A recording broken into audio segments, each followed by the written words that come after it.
Hi everybody. If you were absent today, we started the module on scientific method and characteristics of life. Now, in this module, you'll see that I posted the scientific method notes.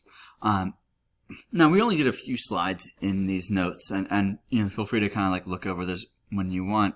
But as soon as it loads, I'll show you what they look like.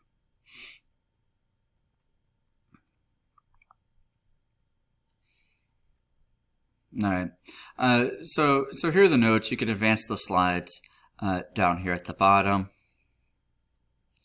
And I think we did up to slide 4. Yeah.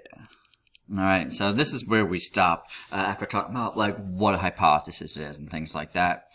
After that, I asked the students to complete an assignment on the online textbooks website. If you don't know how to access your online textbook, I'll show you real quick. So what you want to do is from your Launchpad, you want to find this Pearson SAML, right? And you're simply going to click on that. All right. Once you click on that, it'll take you to a screen that looks like this. All right, and you'll see a button on the right side that says Realize. You're going to click on that. All right. Once you click on this Realize button, it'll take you to a screen